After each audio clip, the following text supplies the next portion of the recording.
case you haven't noticed, a lot of people here today.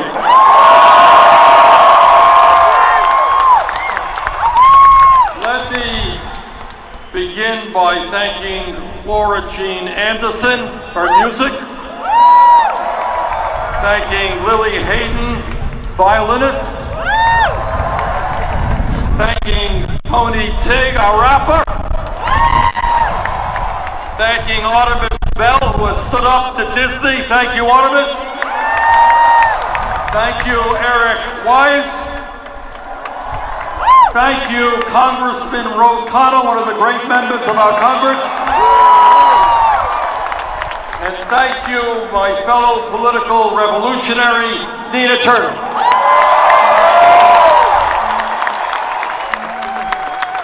Before I get into the thrust of my remarks, I want to just mention to you what I think many of you already know, that just yesterday, Bob Mueller completed his investigation and submitted his report to the Attorney General. Now, I don't know what's in that report, but I do know that Mueller wound up indicting 34 people, including 6 Trump campaign officials. I also know that it is absolutely imperative that the Trump administration make that full report public. Nobody, including the President of the United States, especially this president, is above the law.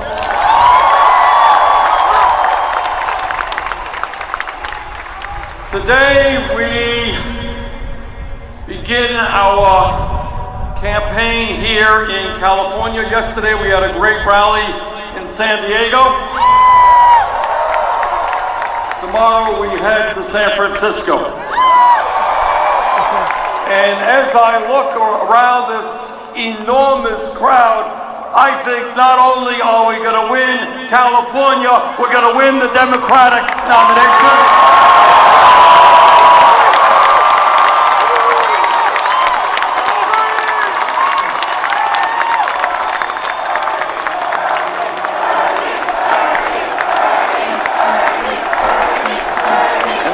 Say something, like every member of the U.S. Congress, I have an enormous ego. And I am excited and gratified to hit Bernie. But let me say this, it is not me, it is us.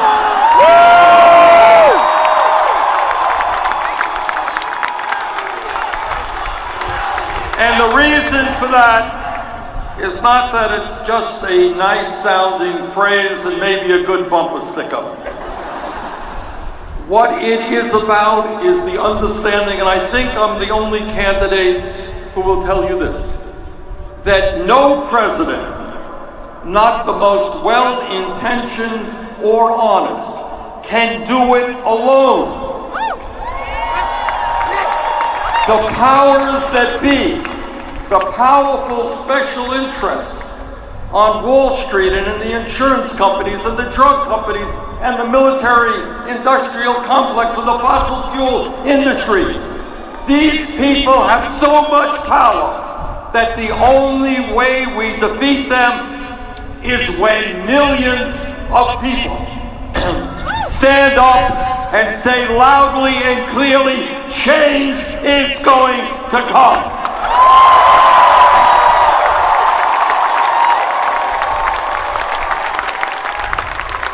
What this campaign is about is winning the Democratic nomination. It is about defeating Donald Trump, the most dangerous president in American history. But it is also about transforming our government and our economy and creating a system that works for all of us, not just the 1%.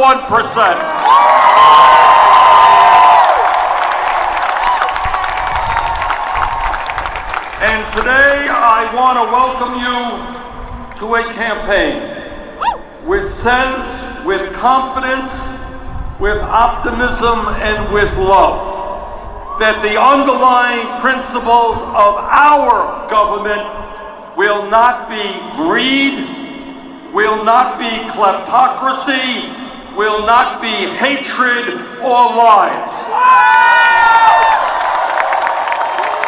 The underlying principles of our government will not be racism, not be sexism, not be xenophobia, not be homophobia, or religious bigotry.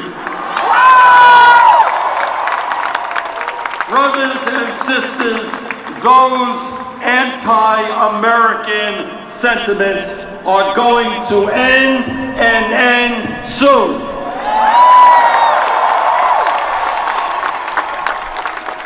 The principles of our government, what we believe in, will be based on justice, economic justice, social justice, racial justice, and environmental justice.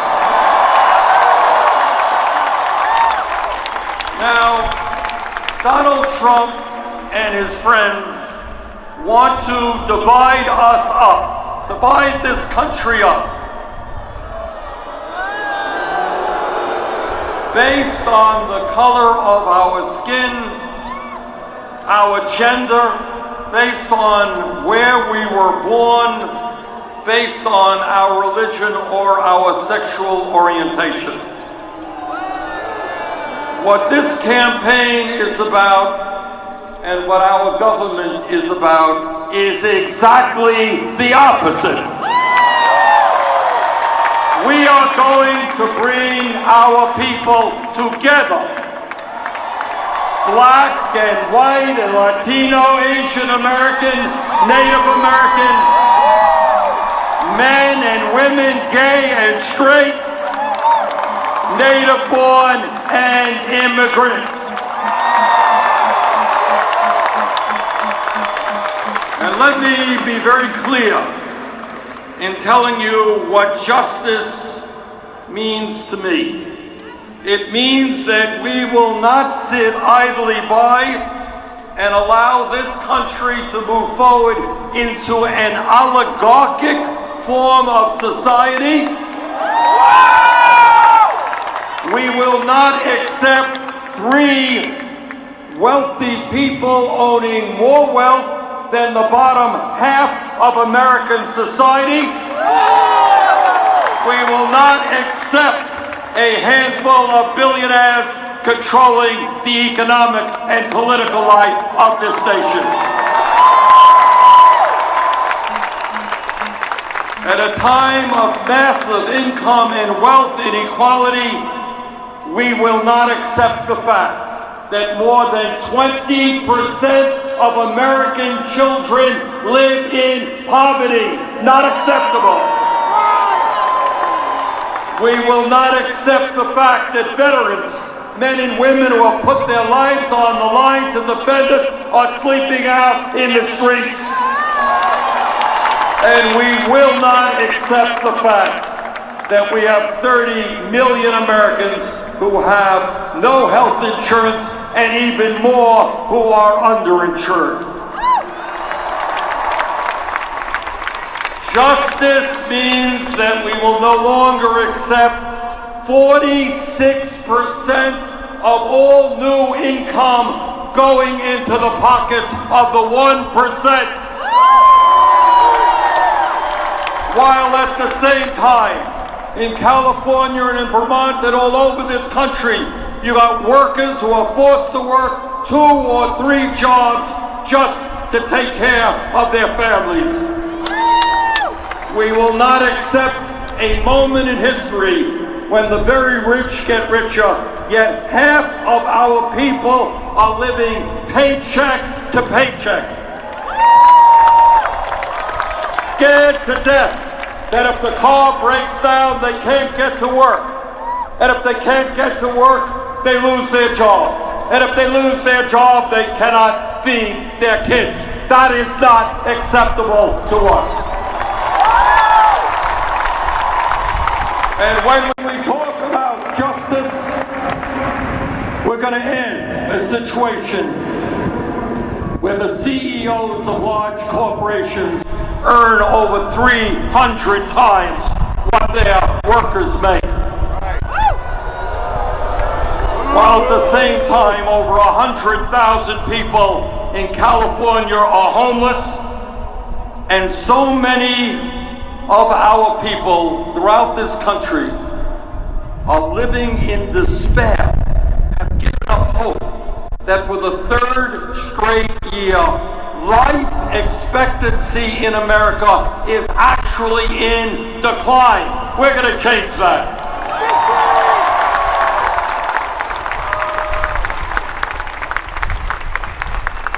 And when we talk about justice, we're going to end the absurdity of 25 hedge fund managers making more money, twice as much money, as all of the kindergarten teachers in this country. And when we talk about injustice, we not only talk about the national disparities that exist between the very rich and everybody else, we are going to focus and deal with racial injustice as well. It is not acceptable to me that black families in America today have 1/10 the wealth that white families have. It is not acceptable that the infant mortality rate for black women is 2.5 times what it is for white women. It is not acceptable that we still have redlining, preventing African American families from getting the housing that they need. That black businesses cannot get the loans they need at affordable rates, and that racism continues to exist within our criminal justice system. So when we talk about justice, we mean ending institutional racism in all of its ugly forms.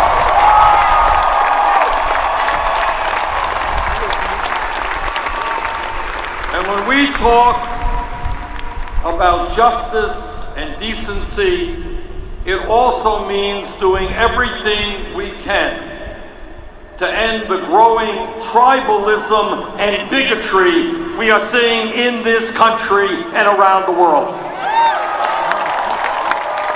Since Trump has been president, we have seen a significant increase in hate crimes, crimes against the African American community, against the Jewish community, against the gay community, against immigrants, and against the Muslim community. And let's be clear, this is not just an American phenomenon. It's taking place throughout the world. We were all shocked and disgusted by the mass killings last week of 50 Muslims in a mosque in New Zealand. This morning, I had the opportunity to meet with members of the Muslim community at the Islamic Center of Southern California. And this is a promise I made to them, and I make to you, and I make to every American. As President of the United States, I will not have kind words to say about authoritarian leaders around the world who espouse bigotry and hatred.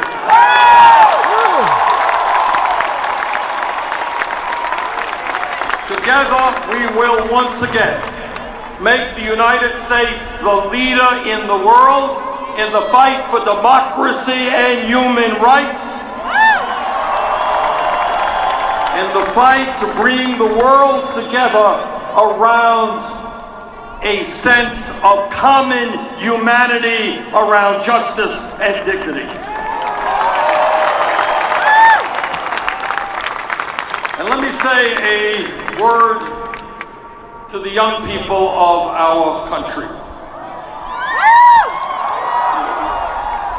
At a moment in history where we are seeing a huge explosion in technology and huge increases in worker productivity, we will no longer accept a situation in which the younger generation will have a lower standard of living than their parents. Not acceptable. I have 4 kids and 7 grandchildren. Downward mobility is not acceptable to me. We are going up, not down.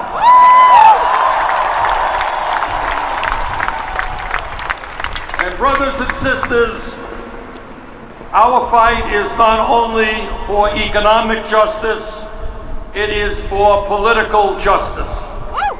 Together, we are going to create a political system which is based on the democratic principle of one person, one vote, and end a corrupt system which allows billionaires to buy elections.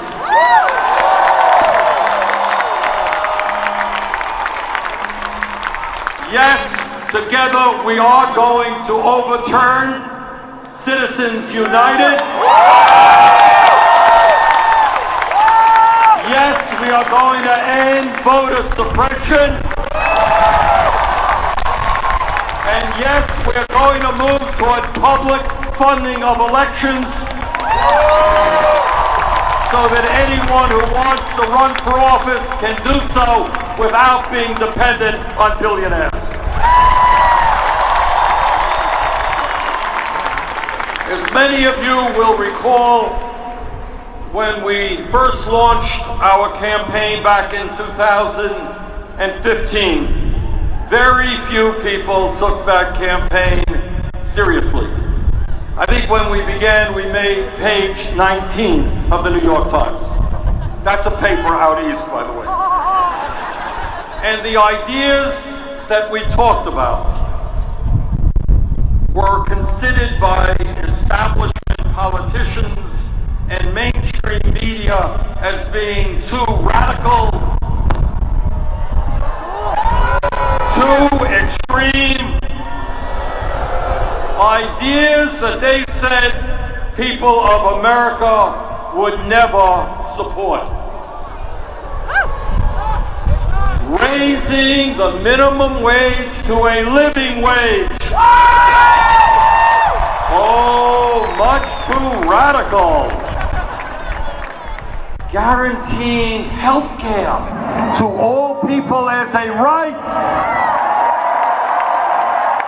Can't happen in America, too radical. Creating up to 15 million jobs by rebuilding our crumbling infrastructure with $1 trillion investment, too radical. And imagine combating climate change aggressively to save the planet. Too radical. Oh, and here's another one. Oh my God, this will never happen. Legalizing marijuana. Oh my God, too radical. Reforming our broken criminal justice and immigration systems. Too radical. Not having a super PAC and being dependent on millionaires to get elected. Too radical. And listen to this one, ending the power of super delegates at the Democratic National Convention. Unheard of, couldn't happen. Too radical. Well, brothers and sisters, a funny thing has happened over the last couple of years. Turns out that justice is not too radical an idea for the American people. In 2016, we won victories in 22 states around the country. We won over 13 million votes, over 1,700 delegates at the Democratic Convention. And most importantly, for the future of this country. During that campaign, we won more votes from young people.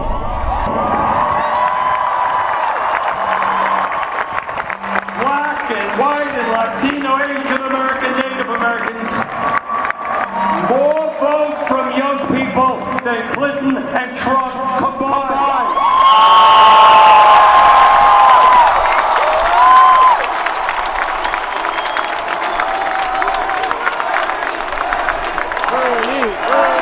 By the way, as you know, those ideas that we talked about 4 years ago that seemed so far out, seemed so radical, seemed so extreme, well, guess what? They are now supported in every case by a majority of the American people.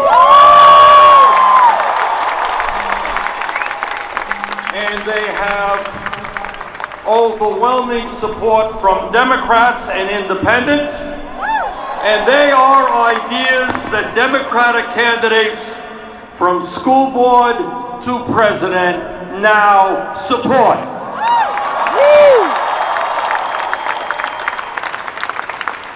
We have come a long way in the last few years. Now, our job is to complete the revolution we began.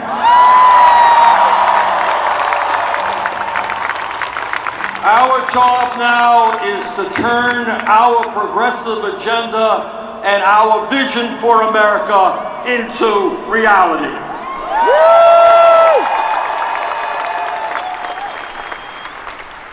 Franklin Delano Roosevelt was one of the great presidents in American history, and you all know he came to office in the midst of incredibly difficult times of mass depression, 25% people unemployed, and then he had to lead the effort in World War II, taking on Nazism and fascism.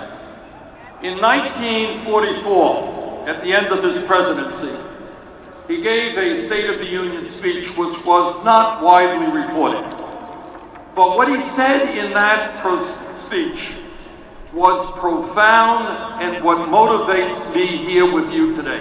And what he said is that our Constitution is a great document. It guarantees political freedoms, freedom of religion, freedom of assembly, freedom of the press, etc. Very, very important in a democratic society. But what he also said is that our Constitution does not guarantee economic rights.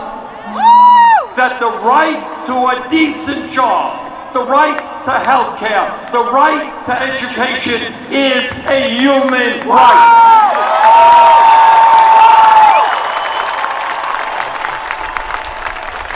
What FDR said so many decades ago was true then, and it is true now. And that is why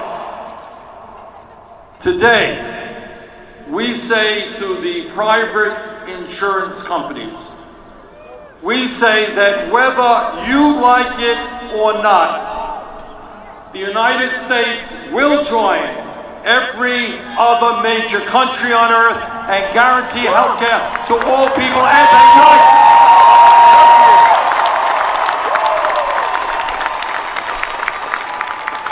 Health care is a right for human beings not a privilege. It is not a radical idea to say that if you get sick, you can go to the doctor. It is not a radical idea to say that if you end up, God forbid, in a hospital, you can come out of that hospital without your family going bankrupt. Brothers and sisters, we will no longer accept a dysfunctional healthcare system in which we spend twice as much per capita on healthcare as do the people of any other country, and yet we have lower life expectancies and worse healthcare outcomes. Here's a radical idea. You ready for a radical idea? Yeah! All right, looks like a radical audience. Yeah.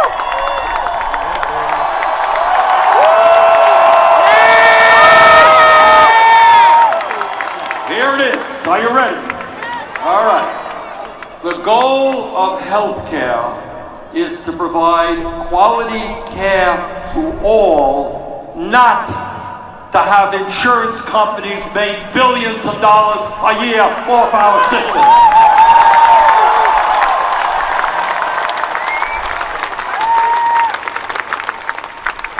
Here is what a dysfunctional healthcare system looks like.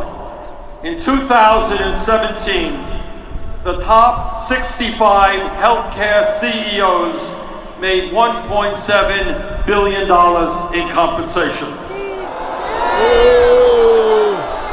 30 million people, no health insurance, even more, including many of you, underinsured with high deductibles and high co-payments.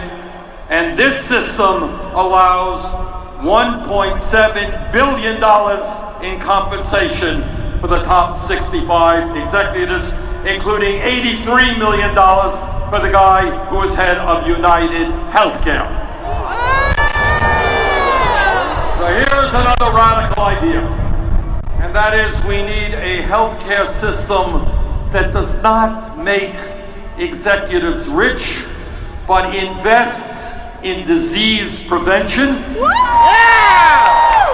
invest in doctors and in nurses, invest in dentists, and in rural health clinics. We want a healthcare system in which every American in any section of this country can walk into a doctor's office when he or she needs. So that means, and I say this looking right into the insurance industry, I know that you're going to spend hundreds of millions of dollars to fight us. But we are going to win, and we are going to pass a Medicare for all single.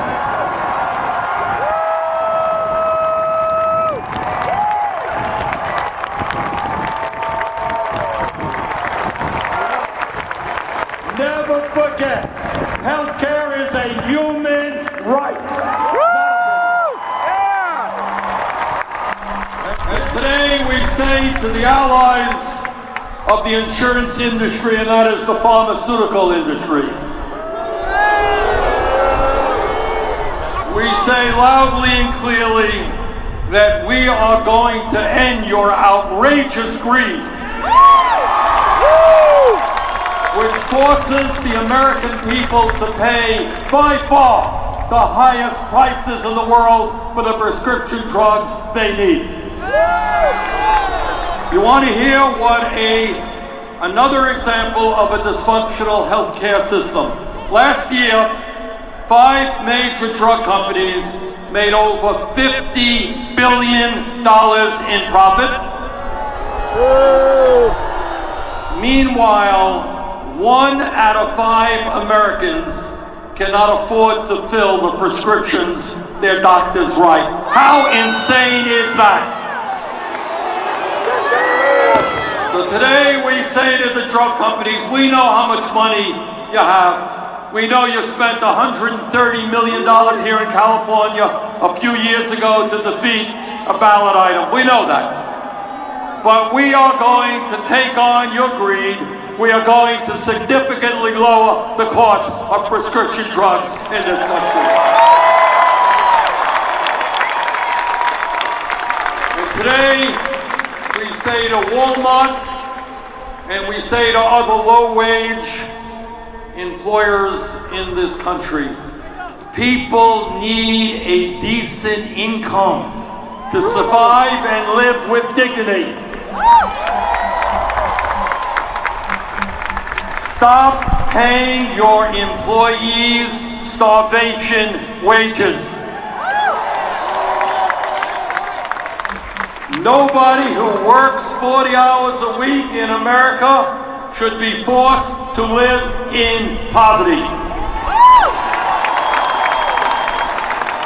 So together, whether Walmart and the other low-wage employers like it or not, we're going to raise the minimum wage to a living wage, $15 an hour. And importantly, we are going to make it easier for workers to join unions. We need to grow the trade union movement in this country. Now, 4 years ago, when we talked about raising that minimum wage to $15 an hour, it seemed like an impossible dream. Well, I am happy to tell you that 5 states in this country, including California, have already raised that minimum wage. I am happy to tell you that we have pressured Amazon and Disney to raise their minimum wage to $15 an hour. And I am very proud to tell you that a couple of weeks ago, the U.S. Congressional Committee on Labor and Education reported out a bill that I believe will soon pass the House of Representatives to raise the federal minimum wage from a starvation wage of $7.25 to $15 an hour.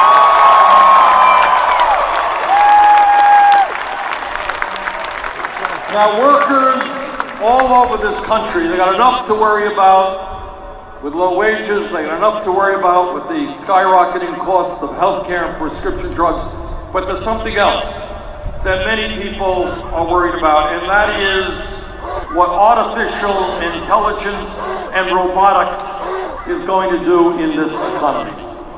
So we say to corporate America that the function of artificial intelligence and robotics must be to improve the standard of working people in this country, not throw them out on the streets.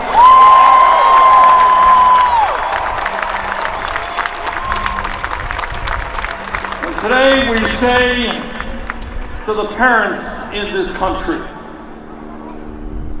we say that you know and I know and everybody here knows that the most important years of human development are 0 through 4. But today we have a dysfunctional childcare system, a system in which parents cannot afford decent care for their kids, a system in which child care workers are earning starvation wages. Together we're going to stand with the little children of this country, universal child care. I want every parent in this country to be able to go to work and know that their kid is in high quality, affordable child care. And today we say to the young people of this country, we want you to get the best education you can, regardless of your income. This is not rocket science. In order to do well in a competitive global economy, we need the best educated workforce in the world. We used to, in America, have that workforce. We no longer do. And that is why we're going to do two fundamental things. Number one, we are going to make public colleges and universities tuition free.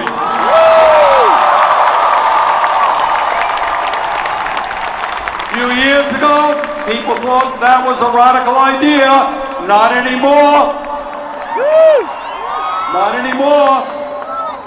And the second thing we're going to do, and let me ask you a question. How many of you are dealing with student debt in this country? Well, it seems to me that tens of millions of Americans should not be punished because they tried to get a good education. At the very least, we are going to substantially lower student debt. Maybe we'll be able to eliminate that debt altogether. It is insane. It is insane and not in the best interest of this country that we have so many people leaving school, 50, 100,000, go to medical school, $300,000, $400,000 in debt. I want everybody in this country who wants a higher education to be able to do so and not have to pay off debt for decades. We're going to change that.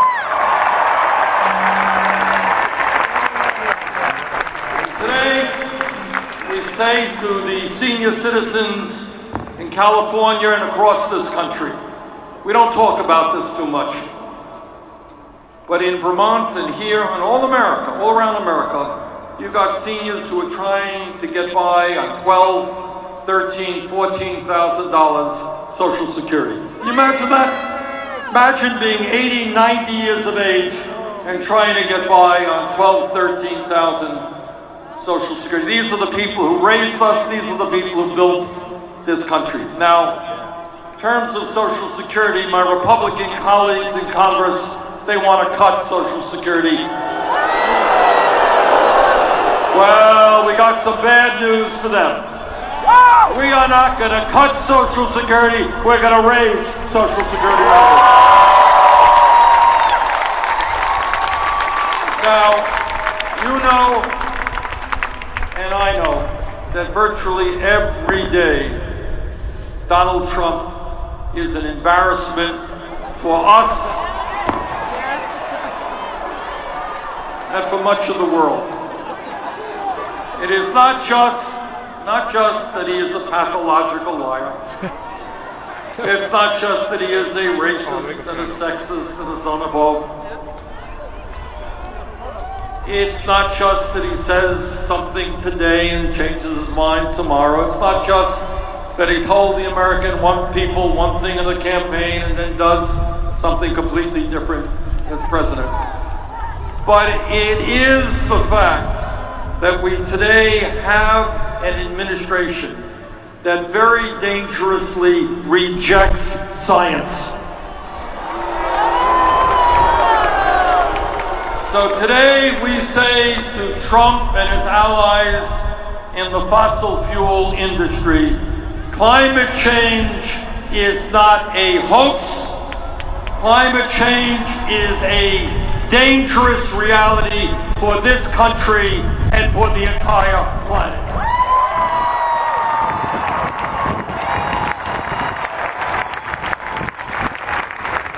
And today we say to the fossil fuel industry, which lies and lies and lies.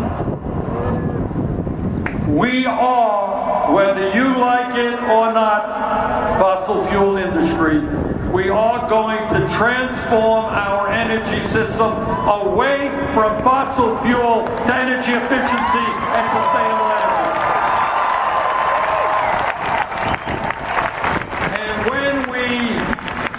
That when we weatherize our homes and our buildings, when we rebuild our rail system, when we have an energy efficient transportation system, when we move aggressively into wind, solar, and other sustainable technologies, we're going to create millions of good paying jobs doing that.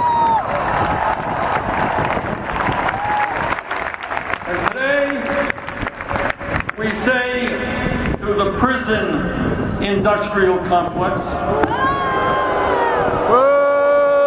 that we are sick and tired of having more people in jail than any other country on earth.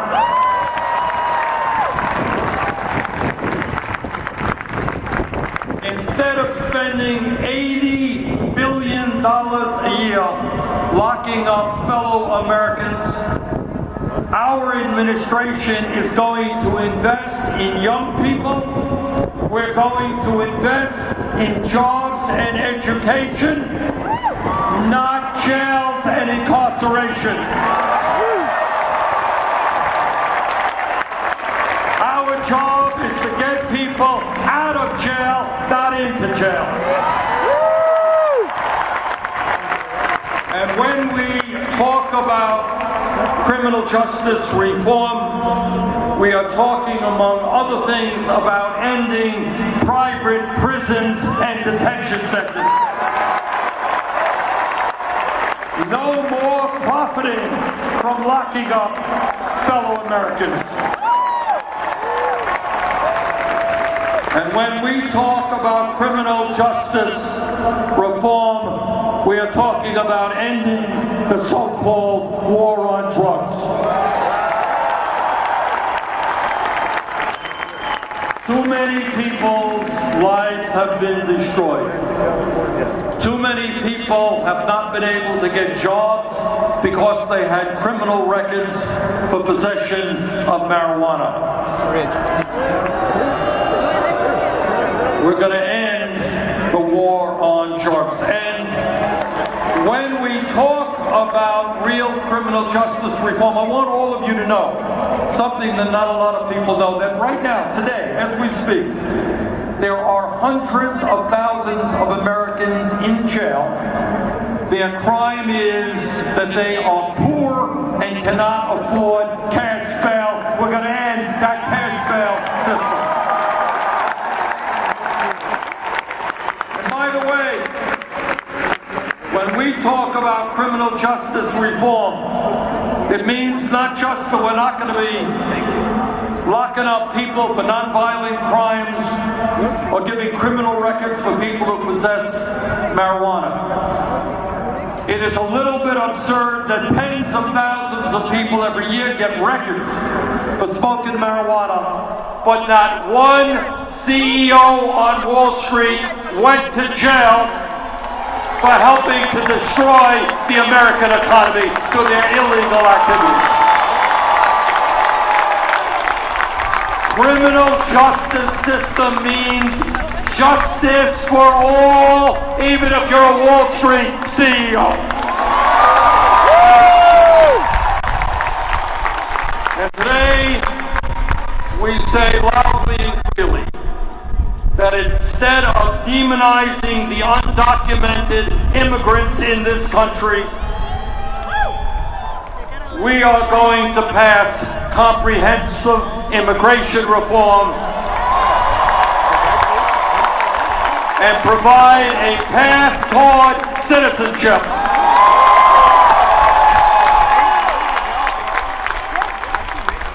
We are going to provide legal status to the 1.8 million young people eligible for the DACA program. And we are going to develop a border policy for those who seek asylum that is humane and compassionate.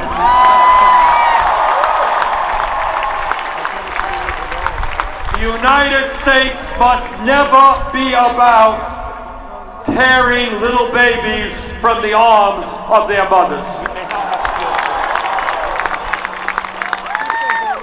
Today we say to the military-industrial complex that we will not continue to spend more money on the military than the next 10 nations combined. We are going to invest in affordable housing. We're going to invest in public education. We are not going to invest in never-ending wars.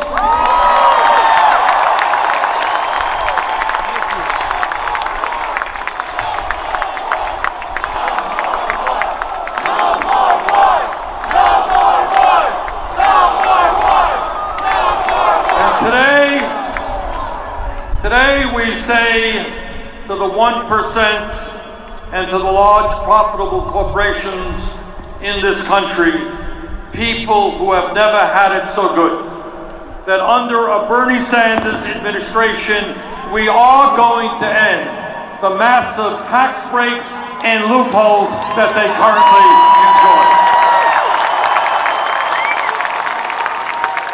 Now, again, here is another absurdity within our current system. Amazon Corporation is one of the largest, the most profitable corporations in America.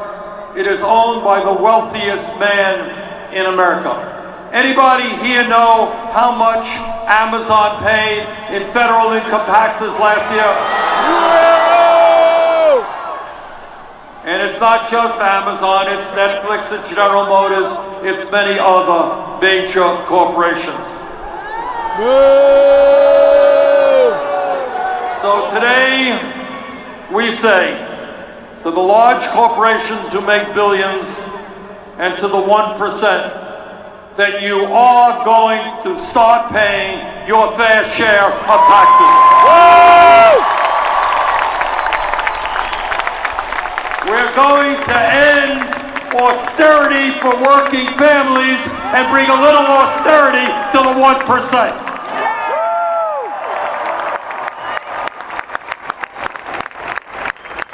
Brothers and sisters, we are going to defeat Donald Trump, and I'll tell you how we're going to do that. We're not going to do it because I am a billionaire or because we have a super PAC. Ain't the case. We're going to win this election because we are going to put together the strongest grassroots movement in the history of American politics.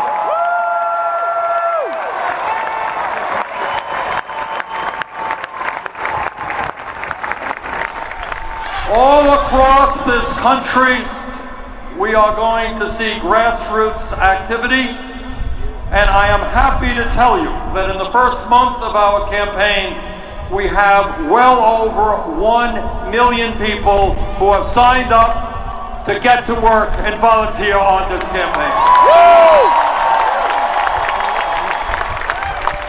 And I know something about grassroots politics because that's what I've been doing my entire political life. I kind of do it naturally because, you know, I don't come from a super wealthy family like Donald Trump, a family which gave him millions of dollars to build luxury skyscrapers, casinos, and country clubs. My brother and I did not go to some elite private school. We were educated in public schools. I did not come from a family which at the age of 3 gave me an allowance of $200,000 a year. As I recall, my allowance was 25 cents a week. Now, all of you will recall that just a few months ago, Donald Trump boasted, literally boasted, about shutting down the government and leaving some 800,000 federal employees without income to pay their bills. Now, I guess that when you are a billionaire, you may not know that people struggle every month to pay the mortgage, to pay the health care bills, to turn the lights on, to put gas in the car. I guess if you are a billionaire like Trump, you don't know that half of America is living paycheck to paycheck. Well, I know that because my family lived paycheck to paycheck. I know where I come from, and that is something I will never forget.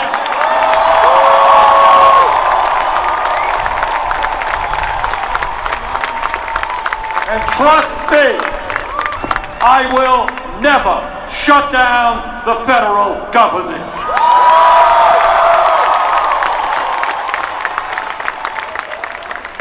During the next couple of months, you're going to be hearing from a number of candidates about their ideas. So I wanted to be as clear as I can be, as specific as I can be, what I believe we together should be doing in the White House. When we get to the White House together, we are going to enact a federal jobs guarantee. There is more than enough work to be done in this country, from child care to education to infrastructure to climate change to health care. Every American who has the ability to work will have a job and decent pay.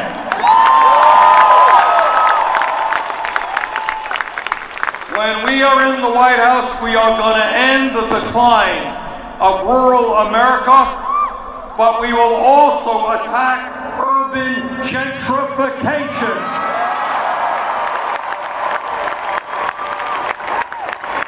Here in California, you have some 130,000 people tonight who will be homeless, and you got God knows how many people who are paying 40, 50, 60% of their limited incomes for housing. We're going to put people to work building the affordable housing that the American people deserve.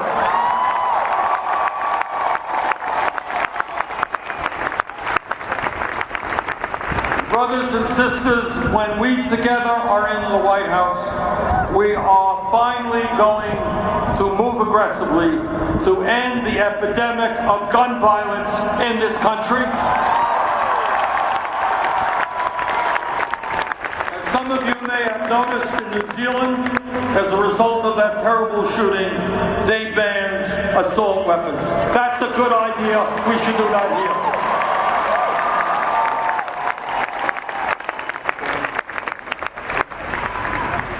When we together are in the White House, we are going to protect a woman's right to control her own body.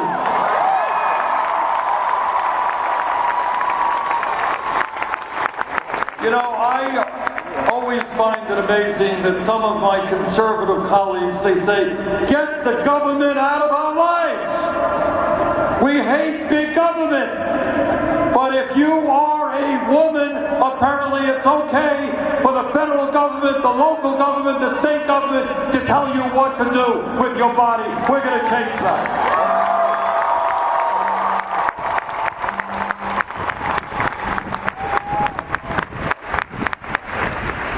Brothers and sisters, this campaign is about winning the nomination, it's about defeating Trump, but it's about something more than that.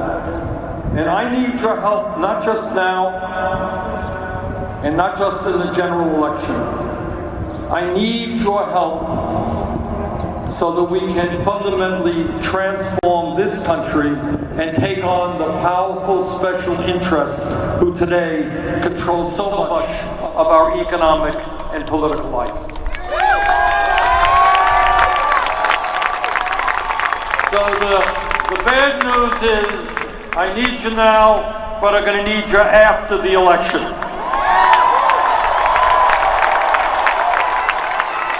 And let me be very clear. Let me name the names so you know what I'm talking about. When we talk about powerful special interests, we are talking about Wall Street. We are talking about 6 financial institutions, 6, that have assets equivalent to 54% of the GDP of this country. Together, we are going to break those huge banks up. And when we talk about taking on powerful special interests, we're talking about taking on the insurance companies and the drug companies. If we are going to go forward for a Medicare for all single-payer program, if we're going to go forward in lowering the cost of prescription drugs, we're going to have to stand up and take those entities on. And we're talking about agribusiness, we're talking about the prison industrial complex, we're talking about the fossil fuel industry, we're talking about the special interests who run this country. Now, brothers and sisters, the truth is that these powerful special interests not only have an enormous amount of power, they have unlimited amounts of money, and they have a lot of input into what goes on in the media. So taking them on, let's be clear, is not going to be easy. But this is what I believe from the bottom of my heart. If we stand together, if we do not allow Trump and his friends to divide us up, if we come together as black and white and Latino, Native American and Asian American, if we come together as gay and straight, men and women, native-born and immigrant, if we come together as East and West, North and South, rural and urban, if we come together as one people, we understand that although they have the wealth and the power, at the end of the day, they are the 1%. We are the 99%.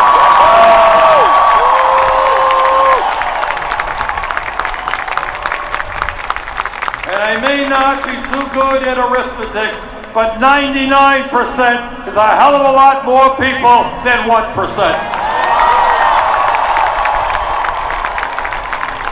So that's what it is about. What this campaign is about is thinking big, not small. We have already helped transform political thinking in this country over the last 4 years, and we've got to continue to do so. This is the wealthiest country in the history of the world. People should not be sleeping out in the streets. People should not be leaving college deeply in debt. Our infrastructure should not be crumbling. 30 million people should not be without health insurance. Think big, not small. Don't let them divide us up. That is what demagogues always do. So I believe from the bottom of my heart that when we stand together, when we keep our eyes on the prize, when we know where we are going in creating a government and an economy that works for all of us, when we go forward together, nothing is going to stop us.